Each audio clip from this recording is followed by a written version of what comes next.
If you want to talk about this, go ahead. Feel free to raise your hand. The spin-off rooms are very different than the show.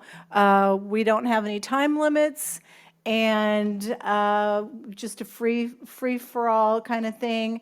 I want to say that I have tried THCV product, and I need to run and get it so that I can be specific about what it is. But for me, I really wanted it to work. I really, really did. I didn't feel nothing, and it's a big brand. So for me, I don't know. I don't get the munchies. I think that cannabis is a really special, well, we all know that cannabis is a special plant, but for me, I've overcome the munchies just by, I think cannabis opens your mind to suggestion. And I think that we tell people, well, a lot of people get the munchies, but I think some people think they're getting the munchies or think they're getting paranoid, and they really don't need to be in that place. But for me, I don't get the munchies, but I certainly, when I tried the heavy THCV products, it definitely did not make me less hungry. Mary, do you want to introduce yourself and talk about what you do and what your thoughts are on this? Oh, sure, Susan. Thank you. Yes, I'm Dr. Mary Clifton. I'm a internal medicine doctor and work in formulation and manufacturing and in the cannabis industry, and a lot in the hemp-derived concentrates. I mean, I'm excited about this THCV, but also concerned because these previous products that have specifically the product that was developed in Europe and then pulled from the market in 2008 were receptor blockers. And so it makes sense that if you block a receptor that is helping you to perceive joy and feel better and be happier, blocking that receptor may help you get less joy and less happiness from eating, but it also helps you also experience less joy from a sunset or from hanging out with the person that you love. And, that probably has just led to all of the mood destabilization that we saw with that medication. So, the THCV, I don't know what level of euphoria people experience with that particular hemp-derived concentrate. And I agree with you, Susan, that some people don't get the munchies. A lot of people don't get the munchies. And I think some of that also depends on when the product is ingested compared to when you're eating. If you ingest before mealtime, oftentimes people eat a lot less because it slows the GI motility. So taking cannabis before dinner will make your stomach feel fuller longer because the contents stay in the stomach longer. So that may be part of the reason. I'd be interested in your personal experience if you don't get munchies because you might, take a little cannabis right after you eat a small amount, or right before you eat, and in either case that would help to keep your stomach feeling fuller. I feel like when I first started consuming cannabis, I was 33 years old. And it was a big change in my life. And I started to feel paranoid. And I thought to myself, oh, that's one of the things that is supposed to be a side effect. But for me, I'm going to just say it's working. And so I just put the paranoia out of my mind. And when I got the munchies, I just said, oh, that's just the cannabis, and didn't experience munchies anymore. I mean, sometimes I do, but very, very rarely. So that's really interesting how does it make your food stay in your digestive system longer? I find that fascinating too. I mean, as I have matured as a cannabis user, and understand specifically which genetics, which cannabis strains or cultivars affect me, which different ratios, and really kind of tracking all of that. I've been able to know, okay, I take this, and this type of genetic makes me have like I mean, it's like I'm starving. I've never eaten before in my life. And the other ones, has more of it seems like my heart is going into palpitations. Has a lot of energy to it, a lot of nervous energy to it. So I kind of, green crack, for example, it does that to me. I don't have any appetite whatsoever. It makes me feel or seem as if I am, experiencing paranoia. But I think more people are going to understand that. And the more science that comes out of us being able to personalize our medicine and all the data that comes out where we're able to track how our bodies respond, our specific DNA responds to different cannabis cultivars and their ratios, I think we'll be able to customize and personalize our cannabis medicine more. Yes. Oh, Priscilla, that is like the dream. That is the dream. I want people to get into a space where they understand cannabinoids so well, like they understand the basic building blocks of nutrition, which we're still missing in this country. Like we need to understand nutrition on a proactive healthcare level. But I love the idea of people understanding the cannabinoids in a way where they can make their own custom blends and they know exactly what it's going to do for them. That's why like that trap salad didn't bother me in the other article a few weeks ago. Now, if they're selling it that way, that's one thing. But when we can understand the plant and our bodies and how we respond to food and medicine that is smoked and consumed, I really think we can revolutionize the way we approach healthcare because we won't be reactive as much. We'll be preventative. And this is an approach I've had to take this approach because the autoimmune condition that I have has neurological symptoms. So if I backslide and I slip and I don't take care of my health and I'm not very mindful with what I'm doing with consumption, I can literally lose speech because of the synapses in my brain. They're fried. But using THC and THCV and other, eating clean and taking care of my wellness, I swear to God, y'all, it has made a tremendous difference. And there is something to proactive healthcare that we need to really look at instead of always looking at things as a reactive solution. That's always treating the problem. That's always treating the symptoms, not the person. And I'm so excited about that future. I think THCV can usher us into that direction. I agree with you, Sean, and thank you, Susan, for having this room. I think it's great that we look at cannabis as, along with a healthy lifestyle. As we know, as practitioners and people in the cannabis industry, THC is also very beneficial for increasing appetite for people with cachexia or other wasting disorders, especially especially with cancer treatment. So I think, again, it should be reminded that it's a tool that we can use. You can't rely on THCV or something like that to be the only thing you're using for weight loss. And also making sure that we are looking deeply into where is this THCV being produced? Is this made an isolate in a lab from, a previous hemp-based derivative, or is this something that is grown, a strain that has high amounts of THCV in it? So I think that these are all things we should consider, but I do think that this is great movement forward. But again, being aware of everything that we put in our bodies, starting with the food we eat, I think is part of this holistic thing and ties into the whole plan. Liz, 100%. Liz, how would it make, if we're just talking about THCV and weight loss, how would it make a difference if it was made in a lab or if it was whole plant?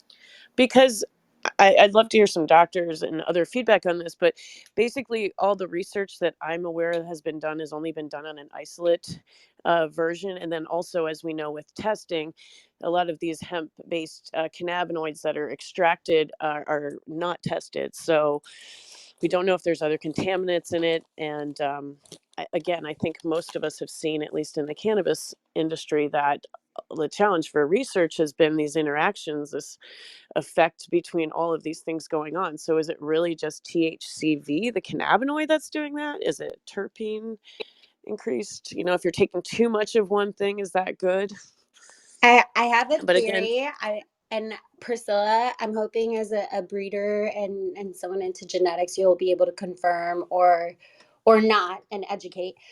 But I have a theory, Liz. Yeah, of course it's the terps. Like so what I'm finding, the naturally occurring, from what I understand, what I have is naturally occurring. It's naturally occurring cannabinoid, and it happens more often in the garlic strains, and it happens. There's a Varin strain that has THCV or cultivar. And I think, for people who are experiencing, this is just my theory. I'm not a doctor. I've just experimented with this a lot. Um, because I have an autoimmune, so I really watch it. My own doctor.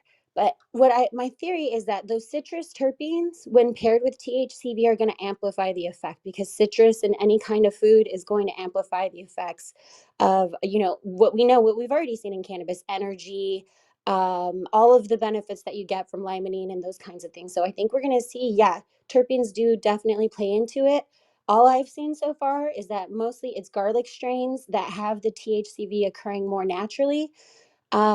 And garlic, when you look at garlic as an antioxidant, like, that doesn't surprise me. All of this, it seems to be the stuff that naturally occurs in other plants and is helpful for weight and metabolic regulation, can also occur in cannabis. We just have to understand it better. But it is not, from what I understand, it's not like Delta 8 or THCO. THCV is a naturally occurring cannabinoid.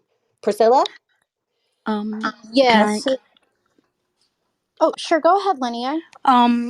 I just have a couple things to add about that from uh, in regards to like the high THCV plants. From my research, like the naturally occurring high THCV plants include like Durban poison and other like sativa, like um, leaning, South African and like high heat, like tall kind of cultivars, and then there's the one you referred to, Doug's Verin, was like bred in California. It's like one of the only strains that I've seen so far bred very very high, like THCV specifically, bred to be that way, not like like did like you said, like derived from a plant. And I am very curious how they did this breeding. I have not found any strains available like commercially, other than the naturally occurring like Durban poison, and like you said, like some of the like garlic and like Kush, pink Kush glue, Girl Scout cookies strains that have like kind of low but like high for naturally occurring THCV. And then also a terpene high that's good for appetite suppressant is humulene. So So, thanks for sharing that, Linnea. Uh, I've been using THCV since 2013. When our partner farm in Kentucky, they had hemp. They had one of the first hemp operations there, and then they passed their version of the hemp bill there in 2014. So one of all of the cultivars that you're mentioning are all can or considered THC heavy or above the 0.3, so they're considered cannabis, right? The THCV that I have been working with was derived from what they consider hemp plants, and we all know it's the same plant, so it's just the designation of whatever government says it's too high of THC, so it's cannabis. But very interesting because in the hemp world, one of the genetics that we worked with, we were gifted, or our partner, our farmer, they're farmers in Kentucky. They were gifted from the king of Bhutan a very, very high THC cultivar that was very low in THC. And they use this medicinally in their culture for thousands and thousands of years. So, and then all of the rest of the ones that are most of the high THC cultivars that I've seen that we have access to here in the United States, they're mostly um, cannabis type cultivars, and they're never above. I've never seen anything above like 7% THCV content. So, but going back to Sean and Liz, and a little bit touching back on the importance of whether or not it's isolated. Well, they have to isolate it. That's how they were able to get it from the hemp grow. But the thing that I want to shed light on is the importance of cannabis genetics and the minimal amount of processing that we should do to cannabis genetics. Right now, a lot of manufacturing companies, pharmaceutical companies, for example, their theory, and it has been applicable to many other medications and pharmaceutical drugs, is using isolated molecules to create novel drugs, to create pharmaceuticals, because this is something that you can test. It's standardized. But the thing is I'm hoping to arrive to a point where we can see we can breed specific cultivars that have the exact ratios of cannabinoids, whatever that may be, terpenes, and have a real whole plant, full spectrum, not something that gets manipulated and reintroduced, because we don't have all of the science yet behind it. But it is just not the same. It's not the Yeah, same, even though chemically they say, oh, it's all the same, it's all the same. We have this yeah. content of THC, this content of CBD, whatever terpenes, it's just not the same. So I know that because we've been giving medicine to patients we've been donating medicine to, like, children with epilepsy, all the way to, for example, one child that had epilepsy, the same type of epilepsy. We've been treating her, or giving it to her mother, since she was 14, and her doctor said that she wouldn't live past 16. She's now 20. She's, unfortunately, she's still she's still alive. That's the good thing. But she's quadriplegic. She gets fed through a tube, but now she doesn't have any seizures, and she's completely off pharmaceutical medications for seizures. There's another little girl who we weren't able to ship the oil. Like, we basically did a rosin press, and we gave it to her in every single way possible. And there was another little girl in Australia who we weren't able to ship the oil to, but we isolated the terpenes, and then they reconstituted the same ratio of the oil for the girl that we've been treating here in California.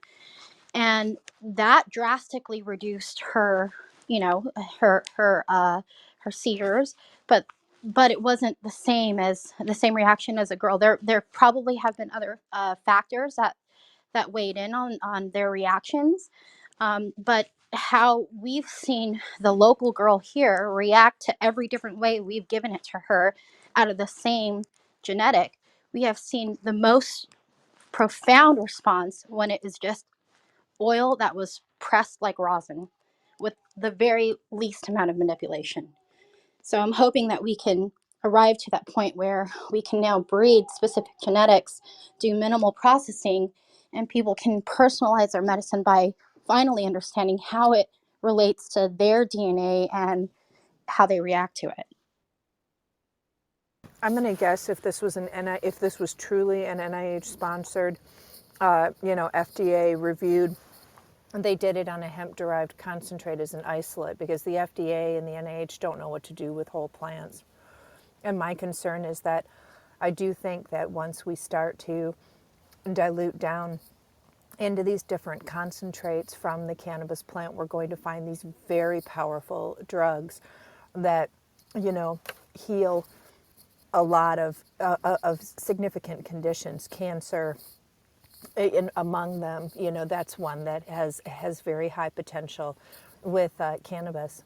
But my concern is that this is a different way of drug development than we've ever done before. It's a decentralized drug development program where people are identifying that there might be something that is helping people to lose weight, and then they're going after that something And then, they're not giving it to 100 people, followed by 1,000 people, followed by 20,000 people. And we're gathering data not as we used to do with a big drug company, but through Reddit chat rooms and, just people giving their opinion on Facebook pages. And so it's, it might be harder to pick up signals if there is a major side effect with some of these very effective concentrates. Signals Ooh. such as like if people are having a higher rate of suicide, or if people are having a high rate of major depression, or I mean, if it's powerful enough, it could lead to a higher rate of psychotic break. And then, if we're not applying all of these appropriate measures, I just don't know how we will see it for sure. We're going to have to be very vigilant. That's a really good Mary, point. yeah, Mary really does bring up a really valid point, because while I did mention that THCV, I do believe the more citrus-based terpenes, and those more energetic driven terpenes, like limonene and THCV, while I do see that they can, it's almost like Adderall, kind of, even though it's not. And I've taken Adderall because I have ADD. Cannabis helps me in so many ways.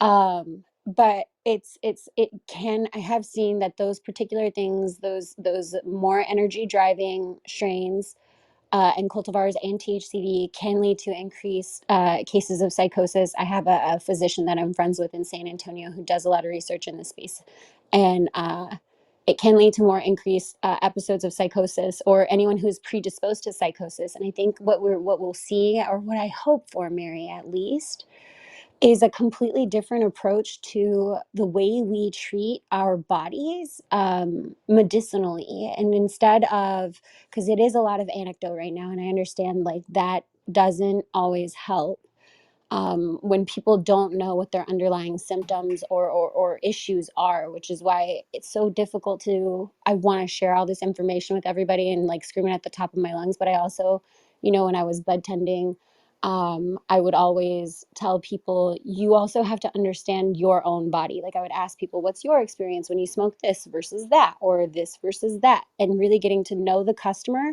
But the only reason I do that isn't because like it was trained in me as a bud tender. It's because I have these diseases. I'm an athlete. I look at sports nutrition. That's just the stuff that I'm really passionate about. And so I have had to go the extra mile to do the research.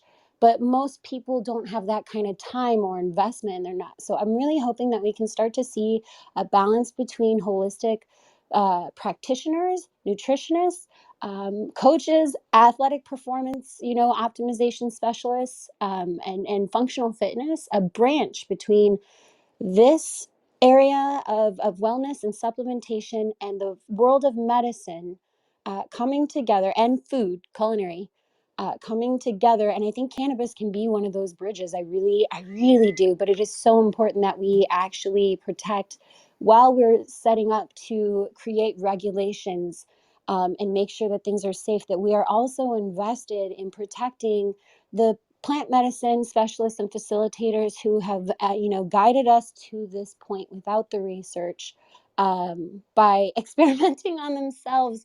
And actually they really do care, those legacy operators who really they do care. They are invested in the well-being of the people, and they have a plethora of knowledge, just maybe not the credentials that traditional medicine would use to back it up. If we can bring these two worlds together, the service that they can provide for the people is immeasurable, because I can't tell you what it was like to be a public affairs, to be a news broadcaster, and then completely lose speech. I thought it was life ending, and I thought I was going to lose everything.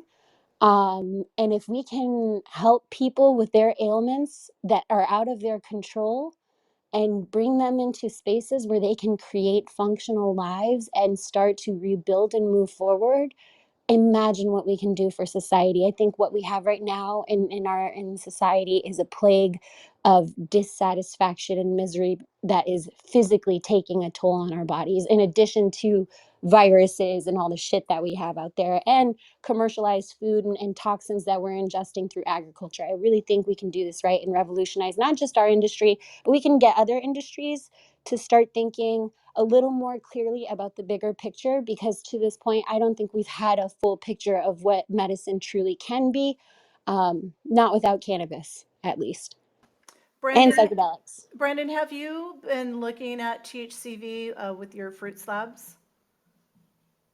If you're still there. We have not specifically been isolating THCV for use in fruit slabs, but we are familiar with THCV's benefits, and we use, um, you know, what we do is we use only real plant materials. So we don't use any artificial ingredients or any isomers, and we do believe that the presence of the actual natural terpenes undisturbed helps with the consumption of the cannabinoids that do remain in our product. We do have a light presence of THCV, but not artificial abundance of it. I mean, is that if you were to find a plant that was naturally very, very high in THCV, that's something that investors would just come flocking to you, right? I mean, we certainly, if we could get an edge with our input plant material in a way that makes our products more therapeutically beneficial, that's something we would be very interested in exploring. And we would believe that there would be an investor appetite for exploring that product. We have not had that opportunity come our way, but granted, I also have not aggressively sourced, specific plant material or a specific species, or I guess a specific um, type. And that partially has to do with the way our production is fractured by the legal landscape. And really, we have to work with our manufacturer to source single source flower. It's not something that, oh, we could just find the single source, be like, okay, that's the flower we're going to use. We need to other people along the chain to agree to that, which increases our transaction costs. And we still just want to put out a healthy edible product. We'd like it to be the absolute healthiest, best edible product that addresses all conditions. But that's a long road for us to climb. We are happy right now putting out what we believe to be the healthiest edible, and we hope to make it healthier as well as more therapeutically beneficial in as many ways that we can. And Brandon, what I But you know, if somebody I've can, been wondering how I can get fruit slabs in Texas forever. And maybe I need to connect you with my farmer, and we need to figure this out. But if you don't want to aggressively pursue that, I'm more than happy to aggressively pursue it for you, especially as a consumer, because the product that is out there, I have to make my own stuff if I really, or use the tincture, but I can't use the sugar laden edibles to actually do anything for my autoimmune. And when I do consume them, they do trigger flare ups when they're really unhealthy. And I just know that there's a huge difference. But I 100% believe in this THCV shit and would be happy to help you figure this out, because I also believe in everything that you stand for at Fruits Labs. well, So Sean, I think let you me do bring up this a homework for you, buddy. Uh, sorry, Sean, I think you bring up a really good point, and stuff you're saying, because it's like this is not standardized across the board. And I think it kind of ties into what everyone's saying with Mary and Linnea. It's like we're looking for these strains. There's definitely in the recreational medicinal market, there is an exceptionally high value now on THCV strains like Doug's Varen. And if you buy from a CBD place, they will sell you THCV, but it's very, very expensive. I think it's over $100 a gram last time I looked. And I think the thing is, overall, it's a lot of anecdotal information we're looking at. We don't have a lot of these studies. The studies are being done on a product that's isolated. Is that actually what's available to the consumers? And then they're trying to make their own, edibles or other things, understand dosing. This is something that is grown naturally in a plant in a small amount. And I think that it's important for us to understand that those relationships in plants are for a certain reason. When you isolate things out, they do have different mechanism. Like Priscilla had said, from the plant to the isolate. I mean, all of these things cause balance. So I think it's really important that we try to understand this as best we can in a real data scientific way, not just looking at trends sometimes on social media, because they may be influenced, as we know, by advertisers, by other fake products that are being put into the market. And I think overall in this year, we agree that health is wealth. Our nutrition is our health and our wealth, and we want to take better control of our health for continued wealth. So I think that education is key. And thank you, Brandon, for providing such a great product for patients. I think that, sorry to interrupt, but I've been trying to say this for like 15 minutes. I find it interesting that this hasn't really been brought up except when just Sean talked about her autoimmune disease and how, like, if cannabis is supposed to be this medicine, then why are so many brands and companies, including Wana, making sugar-coated, quote unquote, medicine? Cannabis and sugar do not go together. And when you have an autoimmune disease like Sean, you cannot continue to take these products that are covered in sugar. And it just blows my mind because it's like, of course, this study was put out by Wana. And in the first sentence of the article, it says that the product is coated in sugar. Like, as far as anything goes, or whatever they say, like, they paid for the study, they want the result that they want, and I don't care what you say. There is no sugar in cannabis anything that is more beneficial than just using the cannabis on its own without, like, sugar's not a driver. It doesn't make it happen. It doesn't make you process the cannabis any faster. It's just like, it's almost counterintuitive to put sugar in cannabis, and all the Wanas and the Kivas and all the cans of the world continue to put sugar in what is supposed to be medicine. And I think that is where the education really lies, is that we need more products. We need more people who, we know this technology is out there. We know you can make edibles that taste good with real food and don't have added sugar. It's the choice to not do that that's the problem. Yeah, echo. I mean, sugar is, is an it's not a catalyst. It's an antagonist to what we want the cannabinoids to do. And Sean, I certainly appreciate you volunteering to help in the sourcing of it. I don't I don't want it to be misconstrued. We are interested. It's just a challenge to make that a priority here in California as part of our sourcing process. We're already one of the most expensive edibles, on the basis of a 100 milligram pack on the shelf. Getting more expensive THC inputs in the state of California with the whole shit show that it is just counterintuitive for us here. But for in other markets that we have entered into or are entering into, including your neighbor to the north, Sean, Oklahoma, we could more easily explore that there. My partner, and the founder of Fruit Slabs just moved to Oklahoma, and if he could get his hands on some THCV input, we could make that product. And it's just a matter of finding sustainable, reliable sourcing, and then getting it in the hands of parties that can work with it where it's not too ridiculously expensive. And I believe we could do that out of Oklahoma and pilot some stuff for you, Sean, and anyone in the room who might be interested in trying that. We are interested in making medicine that helps people who need cannabis to feel good. Well, I shit you not, Brandon. I actually reached out to them this morning and was like, Happy New Year. I believe in what you're doing so damn much. Let's talk about how we can make you grow. And the fact that we're in this room talking about THCV is not lost on me. So I'm excited to figure it out. Oklahoma is only 4 hour drive from me. I like to go up north every now and then and see where the money is. So I am so down to help you with this, especially because honestly, I really believe in it. Like, it's not like, I understand people have heard me be a proponent for Delta 8, and that throws some people off because I'm a very much natural plant medicine, holistic kind of person. But I also get, like, for some people who have anxiety, Delta 8 is a better option than Delta 9. And I do want it to be safely regulated so badly, because I do recognize that it can be dangerous for consumption if it's not.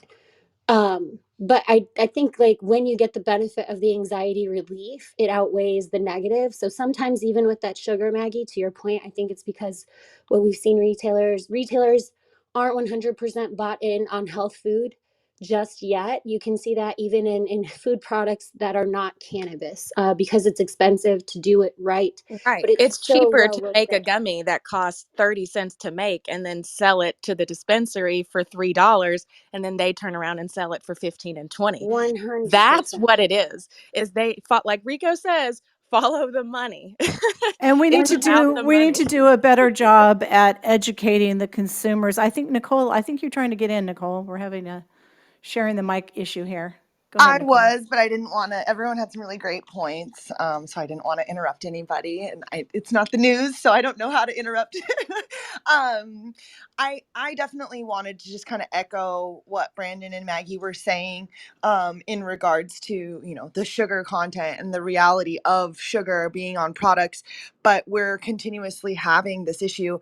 I run the distribution that actually distributes Fruit Slabs here in California, and hands down one of my favorite products in the world that I've ever interacted with on cannabis, and especially when it comes to an edible product.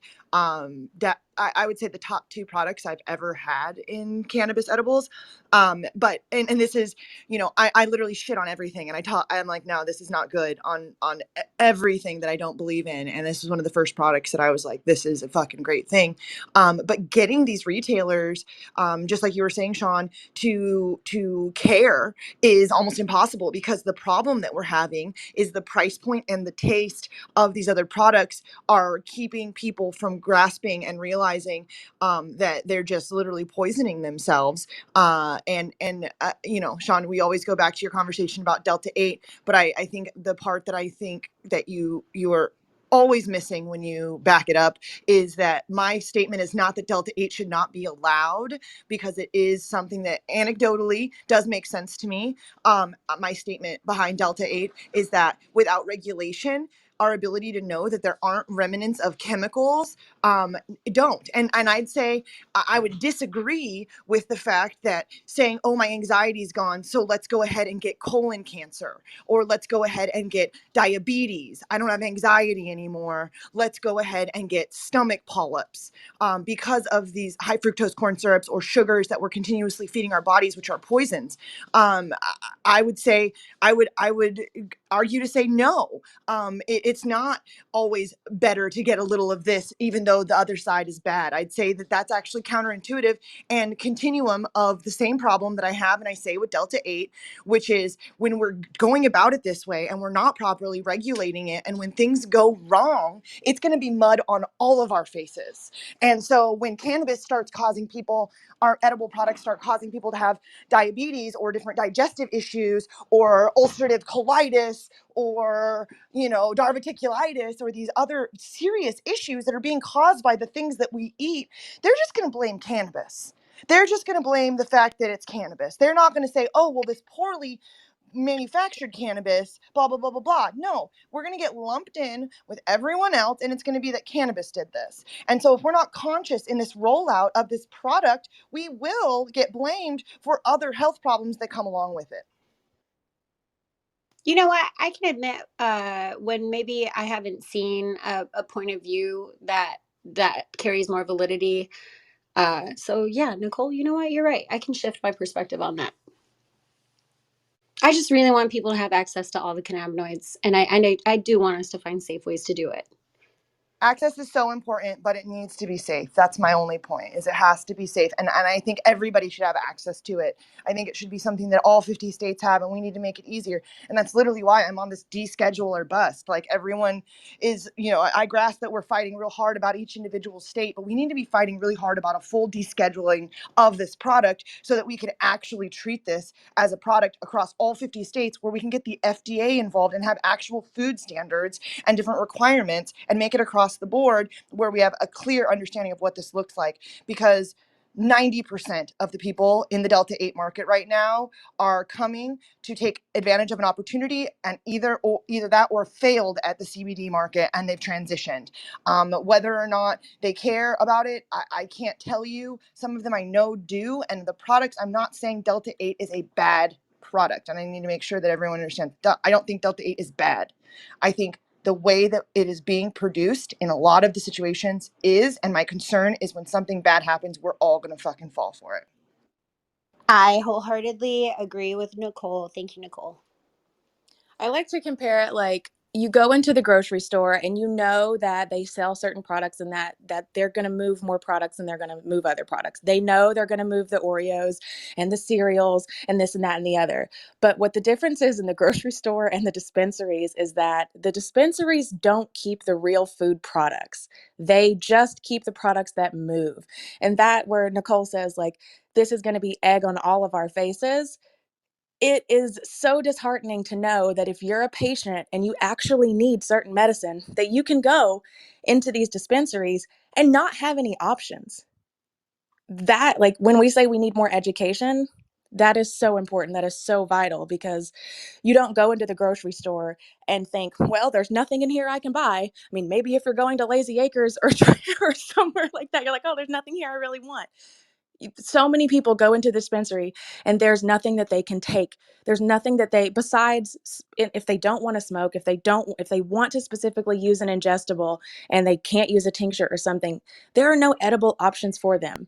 And that is just, that's what sucks is our product is not just a standalone product.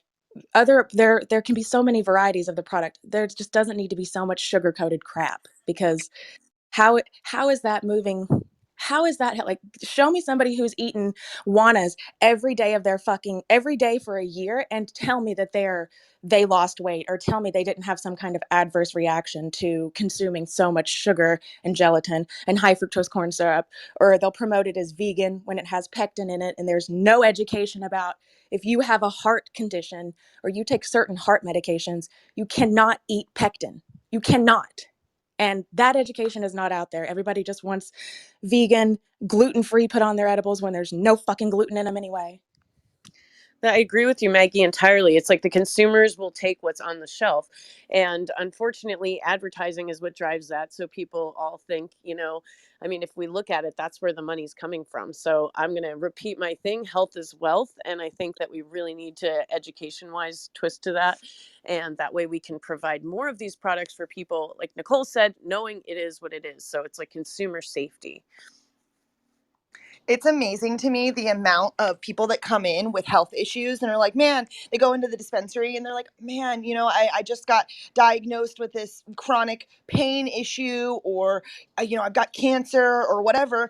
And somebody just goes straight to a gummy that's like full of sugar or high fructose corn syrup or a brownie or a cookie. And they're like, here, why don't you get some diabetes with your cancer? Because we weren't stoked enough for the problems that we already had on a regular basis. Like the amount of times that I will see people recommend, because obviously an edible is a better decision than smoking a product when you're having health issues. Lighting anything on fire is not the answer, right? So don't tell somebody to go smoke something when they've got health issues. Vaporization or ingestion, right? And so we're going to have that base conversation. But the amount of people that don't consider base level health of like sugar content as to be a big piece of that when they're advising, and then they give little grandma all these products, it's disheartening at the very least. But I mean, it's on all of us, our ability to go through this process and make sure that people understand the importance of health.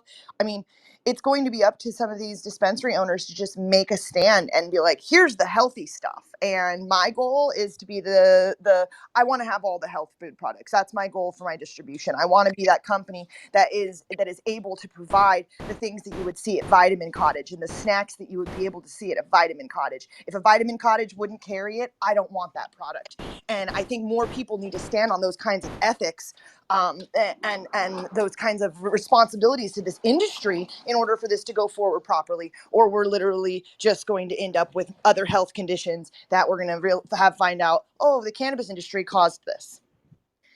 I just want to jump on Nicole's soapbox one more time because I work directly with the Ridley Tree Cancer Center here in Santa Barbara, and other people who's worked with cancer centers, I'm sure you had the same. Immediately, you go on a sugar-free diet. You take out all sugar and these other products out, animal products out of your diet, and so many people have immediate effects of benefits. And so it's like we're just ignoring that. Like sugar grows cancer and diabetes are two of the biggest money making things for drugs companies. That's what blows my mind. Honestly, I've worked with a few different, and actually, before I say anything, I want to acknowledge. I think John and Diego joined the stage in the last couple. I didn't see earlier, but Chef Diego's in the house. Chef Diego infuses foods and knows how to cook natural whole food infusion. She's a chef out of New York, and she's kind of a badass. Diego, it's so good to see you here. It is amazing to see you, Sean. Happy New Year, everyone in the room. This is my type of conversation. When Sugar pinged me, I wasn't even near my phone, and I looked and I'm like, oh God, let me run over there. So I'm just happy to hear everyone speak. A lot of times, I say it a lot. A lot of times when we approach food and we're approaching cannabis and food, it is always, it's a bunch of sugar, it's a bunch of ingredients, it's a lot of things going on with it. So a lot of what I do, like Sean knows, is just changing that mindset, is changing how we approach food. I've been an executive chef for a little over 10 years, also a restaurant consultant. I've been cooking with cannabis for about 8 years. So when I received my certification, it became very important for me to kind of change that narrative that we associate with edibles. Like most people, you hear edibles, you're thinking of some dry brownie, gummies, all the things that are in just overwhelmed with sugar. And when we're looking at cannabis as a medicine, it's important for us to be able to separate those things. I tell people all the time, you can have your avocado toast and medicate at the same time. You don't have to have a full meal and then ruin it with a brownie or something overly sugary at the end just in order to get your medicine. So I love what I'm hearing. This is a great conversation. And thank you so much for inviting me on stage and allowing me the space to speak. You're welcome, Diego.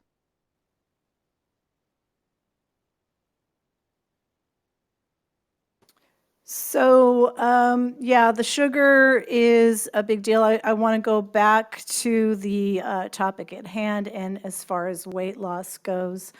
But gummies are the number one selling edible. Is that correct? Does anyone know? I Yes, believe they are. they are. By far, Yeah. right? Yes. Yeah. Yes. So it's up to us. I mean, this is what we do at the News Hour, and this is why I want to do more spin-off rooms, is because we have to educate. The consumers don't know. They're just buying whatever marketers tell them to buy. They're buying what the bud tenders are telling them to buy, and we need to do a lot more education. But let's talk a little bit more about weight loss and cannabis. Is it possible? Is it true? How do we get there? Does anybody have any thoughts on this article? John Of course, it's true. and then Nicole. I go through a lot of cannabis every day, and you're getting into a lot of sugar products. I'm up here in Canada, and we get 10 milligrams at a time full of sugar, so it's kind of hard to actually, if you're medicating and going from a legal standpoint, you're being flooded with sugar. And I had to get into, well, for me, in the last 2021, I lost 75 pounds. And that's why I saw this weight loss in cannabis. It's a huge part of how I lost my weight and how I really took control of my weight loss by using nanoemulsification shots into my smoothies, and then really looking at oral forms of THC that were actually decarboxylated. So I'm not taking anything with sugar. I'm actually using like basically my bud, grinding it up, putting it in tinfoil and heating it for say like 5 minutes in a toaster oven at 325 degrees to activate it. I can grind that up and put that into my yogurt, and I get a better onset of pain control. So when it comes to like cannabis and weight loss, I use cannabis for working out. I use it for getting me motivated to get me going on my morning walks. It's important to use cannabis for your pain and also to use it as a more or less like an enhancer to get you going and then to focus on other things. So maybe sometimes getting too stoned might not get you going, but just having a little bit of, like for me, 10 milligrams of a nanoemulsification into a morning smoothie gets my morning going. It gives me the energy so I can keep kind of moving on, so I can actually plan my days around my chronic pain. So it's important to find what strains work for you at the same time. Sugar is hard when it comes to edibles. I hear that quite a bit, but there's ways around that, right?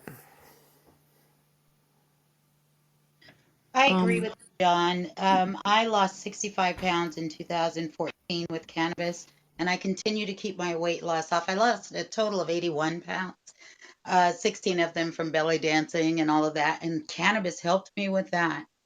Kept my, alleviated all of my inflammation. And then I used cannabis in my recipes as I created things. I was admitted to a hospital having 12 pounds of fluid on my lungs and have cardiomyopathy behind it. And in the process, they wanted to put a defibrillator in me. And I refused it and told them that I would show back up healthier than I was when I arrived. I was 258 pounds at that time. And that was the day before my son's 20th birthday. So I was very motivated to try and fix this shit. So I used cannabis by infusing it. I made hash as well. And I use that on the daily to keep my weight down. I infuse it in food simply because we get munchies when we smoke. So I figured, why not solve both things? I'll make a wonderful meal and be able to infuse it with my butter or with just the hash that I'm using. And it has changed my life. I have been able to maintain my weight loss for almost 6 years now. As of April, it'll be 6 years, and or 7 years actually. Um, Congratulations. Thank you. And I believe you can do that. Congratulations. Anybody who is looking to lose weight, even if we don't have, and it's really funny because I was just asking, where do I get THCV? And then I read about it and I saw that one of the cannabis products that I use, Durban Poison, the cultivar, um, I learned that it is one of the highest that have highest in THCV. So I'm really excited about that because that could also be a reason that my weight loss has been very successful. I have tried for years and years and years battling with weight loss up and down. My top weight was 293 pounds. I used to joke because I got divorced at that time and said that's how I lost the weight, but no, that's not. And cannabis has been my saving grace. So I truly believe in it as well for weight loss. And I am Sugar, and I am done speaking. Can I am I'm so I'm so encouraged to hear other people that have a similar experience to what I did. And at the time, I did not do this from an educated place. Um, but I started using cannabis again in 2018, and my experience with that was transformational as I was going through a divorce. And I also battled with weight loss, with sugar addiction, with stress, with anger for years. And nothing I did helped with that until I found cannabis. And I was drowning myself in alcohol and stress, and it totally transformed my parenting. And I lost 70 pounds, and helped me with transformation and healing in my personal life. In And I used edibles. I have begun using more like natural and sugar free formulation since then, because that was like how I broke free from my sugar addictions and started like increasing mindfulness and awareness, and just like listening to my body. That led me to change my eating habits, my movement. That, just like John said, just like you said, it's what gets me motivated, gets me focused, and gets me moving. And then I've started adding in other things that help me with some of the side effects, like the memory loss, like cytocholine and CBD and stuff like that. And the more the more you can sustain a long-term lifestyle of like using it for your health and adding in all the other things and using it like with mindfulness. And so it has been definitely a powerful tool in my life, and a tool, just like many people have said, a tool that is like almost 50% intention when you realize and grab hold of the intention with it, and the just the whole mindful living approach, holistic approach that you can take from that, just like the earth. And I thought it's like a, if cannabis has been a gateway to anything for me, it's like gardening, and it's and healing. So that's like the message I'm like trying to yell from the rooftops too, just like all you guys. Linnea, that was the most beautiful testimony to the benefits of the cannabis plant.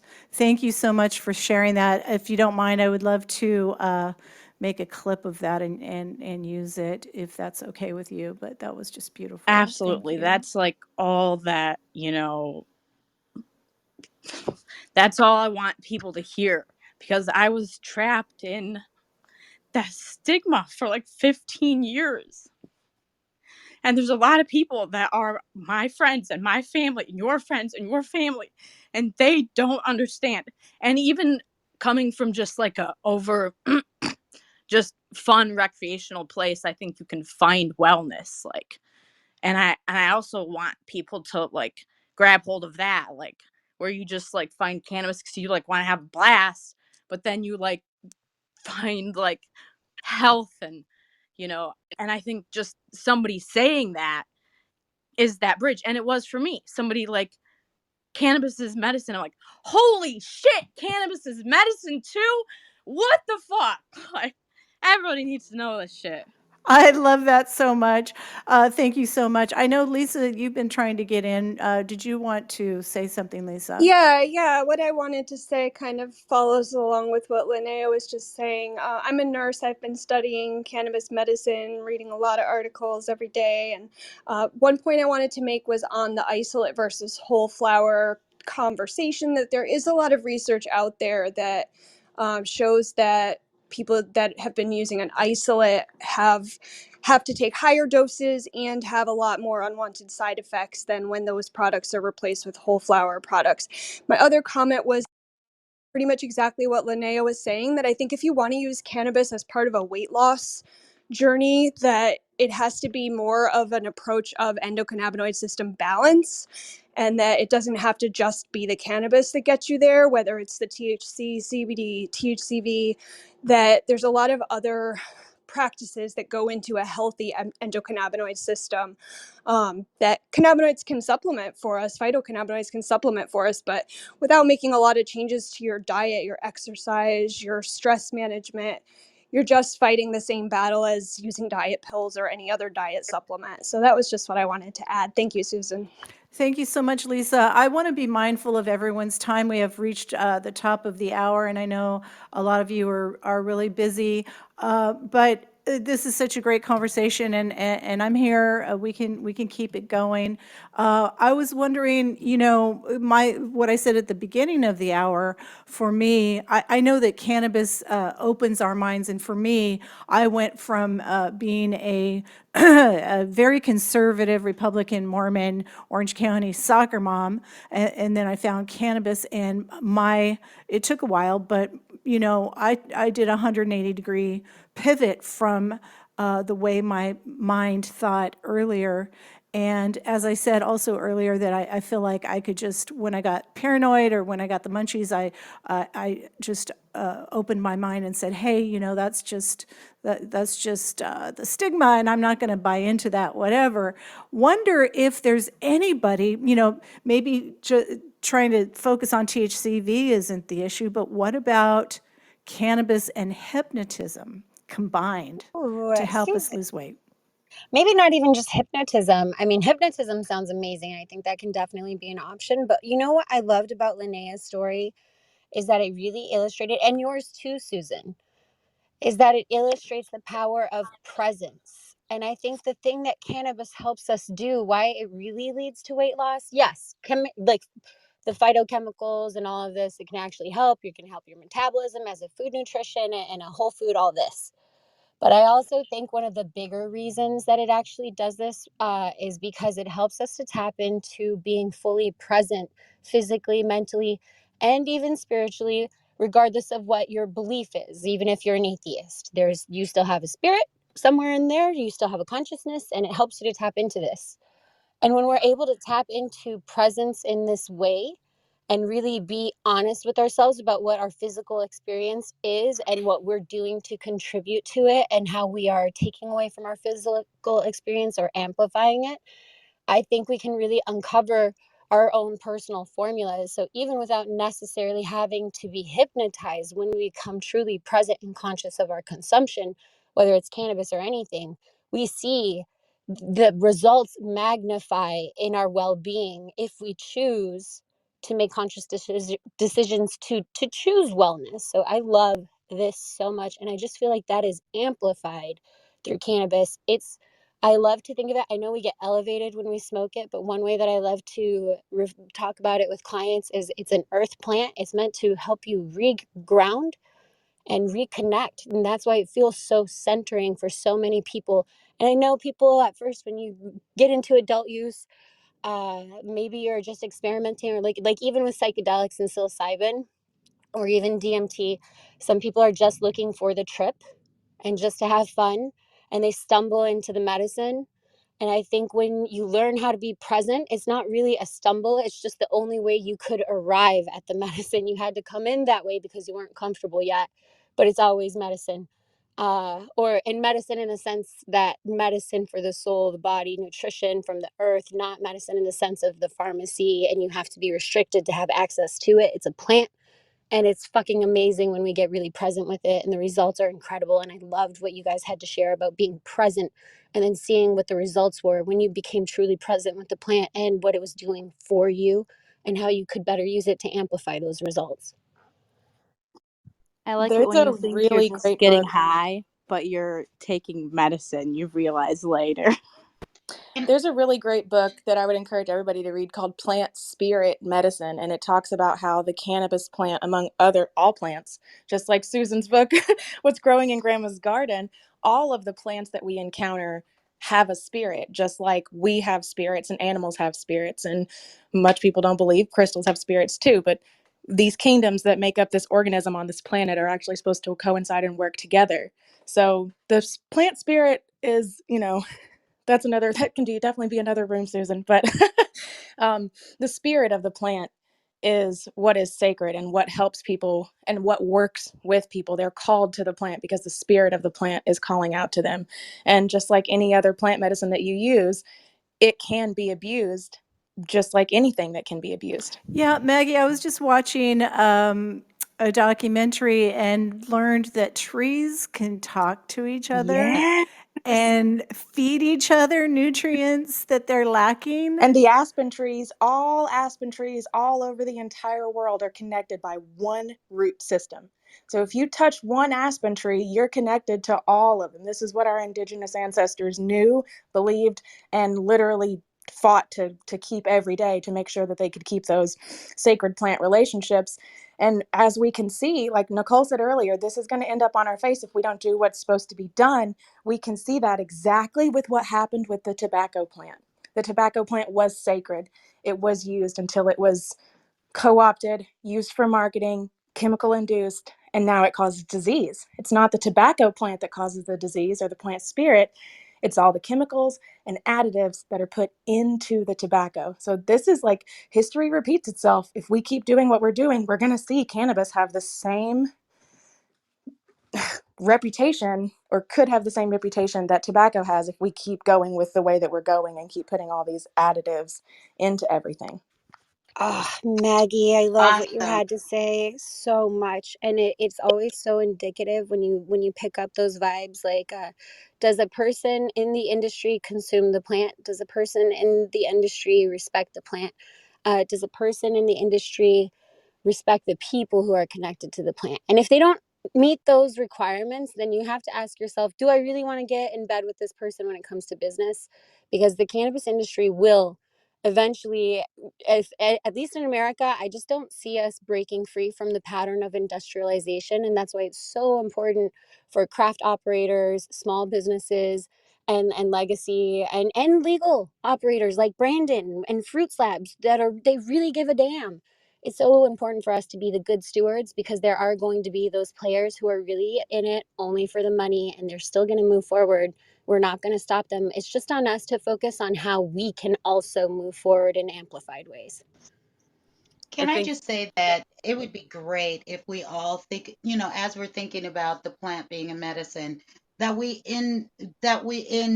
introduce this into our morning and evening rituals of gratitude, because this plant is a healing plant. It is here for us. It has been here for us all along. And as we learn these healing properties of this beautiful botanical that's been given to us, because it is a botanical. So this beautiful botanical that's been given to us, we need to thank it. We need to enjoy it, but we also need to add it to our gratitude rituals. I don't know if everybody does gratitude rituals during the day, but I tend to do so. And Maggie, you brought up the quaking aspen, and I use that in one of my rituals as well. So I just really thank you for bringing that up as well. This is an amazing, amazing botanical. Learn to love it. Learn to eat it. Learn to use it. Learn to fuck with it. That's my favorite thing. So, and learn to cook with it, but heal ourselves. Do self healing rituals with cannabis. When you imbibe and you enjoy cannabis, thank it for healing the issues that are in your body. Consider that. And that's all I say. I think we really highlighted in this room here the complete interconnectedness of everything here, and maintaining that interconnectedness between ourselves, our bodies, our mind, the planet, as we move into this new year. And I just wanted to throw out that mycelium is also completely interconnected and conscious. So bringing that into our gratitude practice and our lives, all in all, I hope that we can continue to maintain this interconnectedness conversation towards health. Nicole, I know you're trying to get in. Oh, I just wanted to answer Sugar's question from a long time ago in regards to THCV and like where it is, just on a scientific level. If you guys have a minute, I wanted to kind of explain why it's not as present, and it's because of the initial cannabinoid that it comes from. So THCV is a part of the variant compounds of cannabinoids, which is a slightly different variable than the standard cannabinoids that we look at, like CBD or THC. Now, when you're looking at the variant version, both THC A comes from either CBG-VA or CBG-A, which are in the plant when it's like a living plant, right? So when you test a plant while it's alive, you can find the cannabinoid and know which potential version of THC you will end up with. THCV doesn't have the same psychotropic effects that THC does, similarly to CBD. Now, we were not testing for so long. Products like this weren't getting people, high. So in our, hey, was this good pot conversation in the 70s and 80s, the answer was no, because it wasn't getting people high. So we were slowly breeding out the variant compounds, similarly to the reason why we have such a low amount of CBD in majority of the strains that are available commercially throughout the United States or the world for that matter. So unlike CBD and THC, and which are stable cannabinoids, the variant versions or the CBGs are considered like basically like the stem cell of cannabis. So those are the cannabinoids that transition into the next set of cannabinoids when the process of the plant drying happens. So when you have CBG-VA, you end up with a version of THCA that, when decarboxylated, will turn into THCV. Now, if the original precursor cannabinoid was just CBGA, no V, no variant, it's going to go to THCA, and when that decarboxylates, it will decarboxylate into delta 9 THC. With that said, when we're having the full conversion, the next conversation of getting from CBD to delta 8, it actually hits delta 9 in that conversion, but delta 9 is a less shelf stable cannabinoid than delta 8 is, so it falls out and baselines there. So in that same conversation, in the conversion, you can turn things into delta 8 from a regular cannabis plant as well, in not having to bring it from CBD. There's other ways to get to delta 8 chemically or conversionally, and and when I talk about the CBG VA versus CBGA, that conversion is a completely natural process. It's when the plant dries, and then the next conversion is also a completely natural process, or somewhat natural, when you decarboxylate or you remove that carbon from that chemical compound. And when you remove that carbon, it releases to you what was there before, which is either the CBG VA, that V pops out, or the CBGA. It does not, and you go straight into Delta 9. So the reason why we don't have it is because that didn't get you lit. So we were slowly breeding out this cannabinoid. The research says that it likely had a much higher predominance in cannabis about 100 years ago, but slowly but surely, we've said this doesn't get me high, so we didn't grow it anymore. But the ability to get to THCV starting at CBGVA. Thank you, Nicole. I really needed that. Thank you. Nicole, thank you so much for that. Can you tell us? I have people ask me all the time, and I don't know if everyone's aware about if you take THCV or you were to take a Delta 8, would that top up positive as THC in your drug screen if you're like a medical professional, for example? I know Delta 8 will, or can, based on the conversion, because you often don't end up with only Delta 8. And that's one of the things that people aren't realizing, is that conversion is mostly, and like I said, it's less shelf stable, but it doesn't guarantee that you won't end up with Delta 9, because it hits Delta 9 in that conversion. THCV, I would say no, but I would say that no, because the actual compound that they're looking for isn't even that structure. So I would say THCV would not test, but like how you would get THCV without some Delta 9 is beyond me. I have not seen really any products that are like completely. And then going back to the conversation of the isolate versus full plant medicine, I would usually, tell people full plant medicine all the way, but I've yet to see a THCV product that didn't come from cannabis. So for that reason, I would say that likely it would still have Delta 9 in it. And then the same conversation with Delta 8, that's not the cannabinoid that's being searched for when you're getting tested. However, there's no guarantee that there's not some Delta 9, because it hits Delta 9 before it levels out at Delta 8. Oh, can I say something? I don't know if anybody else has seen this, but there's a company called, I think, the Rare Cannabinoid Company that has a THCV tincture. It looks like they sell it online, maybe, but it might just be for suppliers. But they also sell CB, like all of the rare cannabinoids. Across state lines? It appeared. I'm also reading right now that a lot of the new tests are just looking for the base of THC. So any variant of that technically would be testable, because it's the base piece of the chemical, and then there's just a bunch of added little squiggly lines and carboxyl groups. So like the base level in newer tests, I think would test for. I mean, it would potentially test for even HCH at that point, or HHC. Ugh, HHC makes me. I didn't feel comfortable selling that, so I didn't in Texas. But I will say, if you look up Tejas Hemp, they have a formula with THCV, and it's only $90. So it might be an option, and I love them. They're great, but it's something to, if you're looking, it's an option.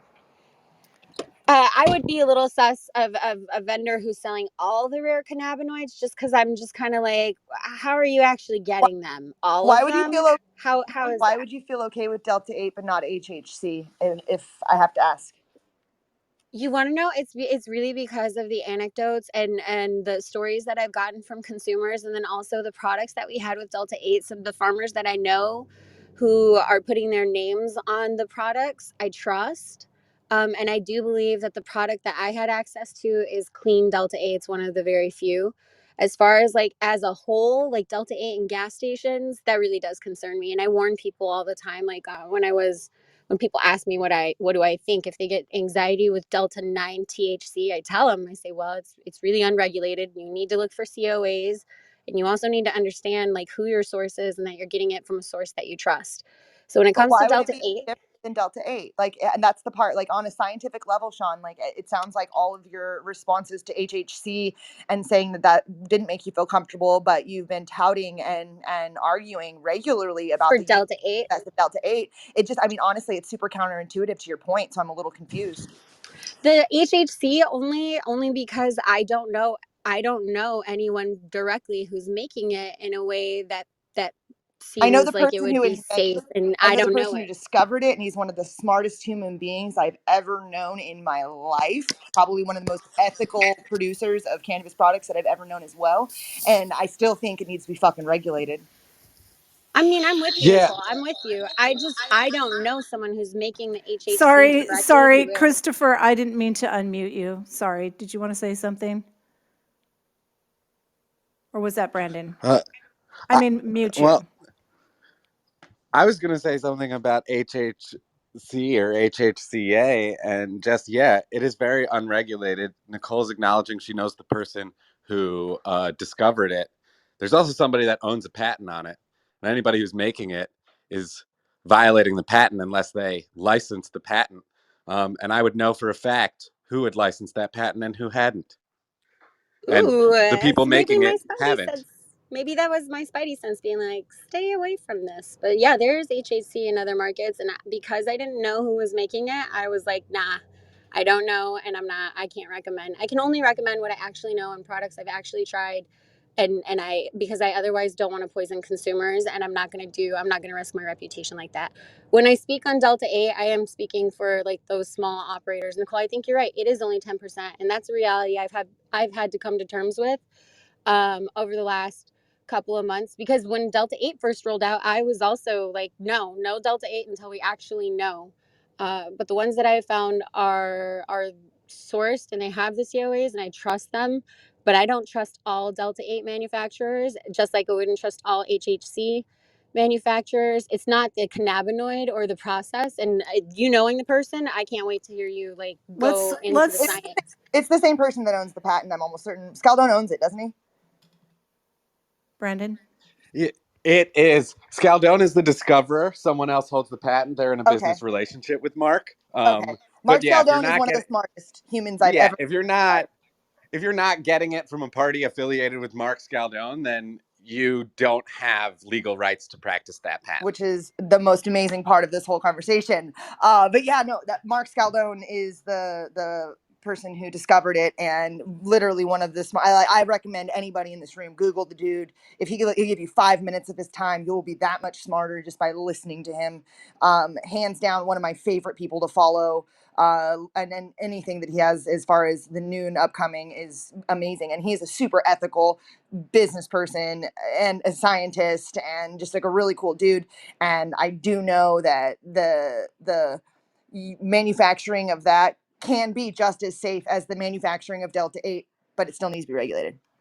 I wanted to get back to the topic of cannabis and weight loss. I'd like to also start editing today's shows so that I can push them out. So let's try and wrap in about 10, 15 minutes. We've got 3 Lisa's on stage. We've heard from one. Wanted to make sure that the other 2 Lisa's got a chance to say something. And as always, would love to hear what Christopher Smith has to say. Hi, how are you? Am I the right Lisa? I know Oh, let's go I know with, the. yes, Lisa Mccarville, you're Okay, first. okay. Well, hi, I am Lisa Mccarvel. I am a holistic educator. I have a background teaching Montessori and Waldorf education, which are kind of holistic educations.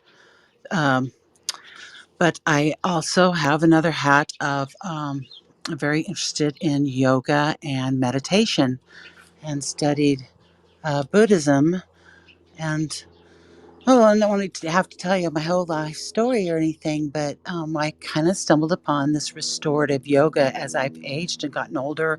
I can't do a lot of vinyasa sets. It just hurts my body. I have arthritis and I'm overweight and, I'm 60. So yoga looks different for me. I took a class on how to teach restorative yoga, which is deep uh, relaxation, all on the mat, laying on supported bolsters and pillows. You can do it in a bed or a chair, but you're doing mindfulness exercises, and I incorporate cannabis with it, also aromatherapy, mudras. We listen to music that is very soothing, and you're getting into that deep theta zone where oxygen through breath work of yoga breath, oxygen enriched blood reaches the connective tissue of your joints. I do a lot of sort of, loving yourself light hypnosis uh, cues during these practices to help people open up, relax, allow their bodies to heal themselves, maybe seeing some light. But it lasts anywhere from an hour to an hour and a half, similar to yoga nidra or shavasana. You are moving energy and chi more, but yeah, it's the perfect pairing with cannabis. Now, not for everybody, of course, because everyone's pharmacology with cannabis is different. Um, but I really encourage people just to lay and relax and connect. And of course, cannabis opens our minds to be able to do this, to make that mind body connection. And if you pair it with breath and with meditation or relaxing, it's a whole different kind of mind body medicine. I'm Lisa, and that's basically my message here. Sounds like you're at a beautiful retreat, or is that songbirds on a soundtrack? No, I'm in Arizona, and it's all the birds from where everybody else lives have come here for the winter.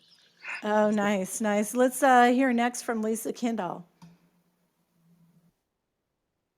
Hi, everybody.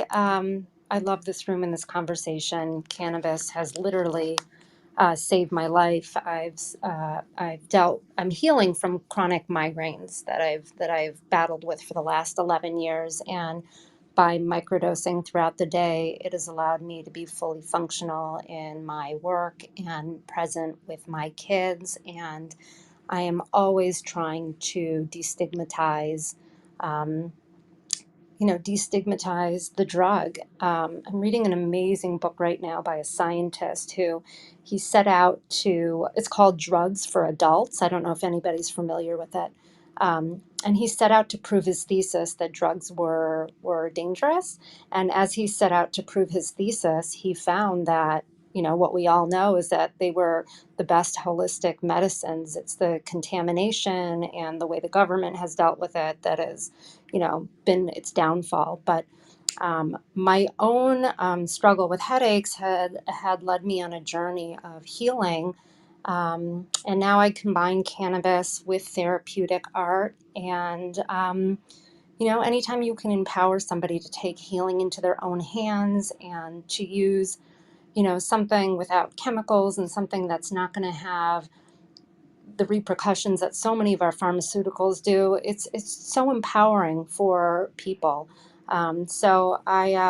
I'm happy to be in the company of like-minded souls, and thank you for the platform. I'm Lisa. I'm complete. Thank you so much, Lisa.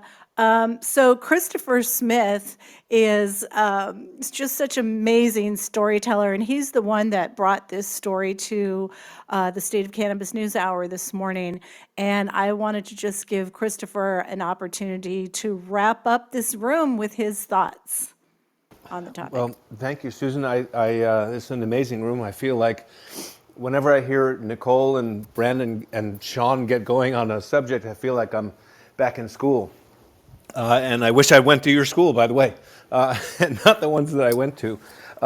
This article was quite fascinating because it was a long article that really hinged on one pretty outrageous accusation that this company had lied about their connection to the National Institute of Health and their connection to the Mayo Clinic. But in all of that, it was filled with all sorts of other sort of semi-propaganda feeling. One question that I came away with, though, in reading on the websites of the various companies and what this product was supposed to do with THCV was that it claimed that THCV blocks the CB1 receptor and therefore depresses appetite. And to me, I think the CB1 receptor does so many other things. I don't know why exactly this would be okay or a good thing, that you would block the CB1 receptor from doing all the other things that it can do, just in favor of controlling your appetite. So anyway, it seems like we're very early days in understanding these things.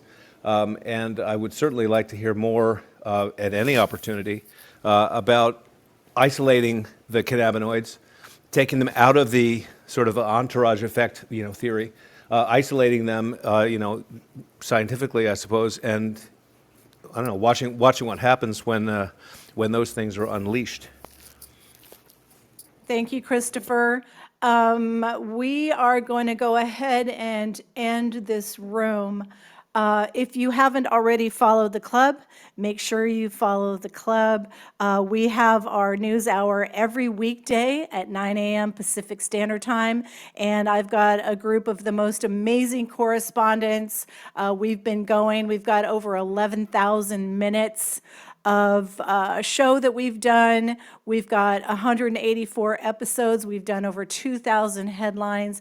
And these correspondents are just unbelievable. The time that they spend not just looking for their stories and writing their stories, analyzing them, but also they've truly become a group of amazing friends. And you really want to tune in every weekday to the State of Cannabis News Hour. Follow all of the mods, follow everyone on the stage. Let's have a lot of these fun spin-off rooms in 2022. And with that, I'm going to close this room. Thank you so much for joining the conversation. The replay will be available soon on Clubhouse, but also it will be edited and nice and pretty on YouTube. Go ahead and go over to YouTube, please, and subscribe to the State of Cannabis News Hour channel. But thank you so much, and we'll see you guys tomorrow morning.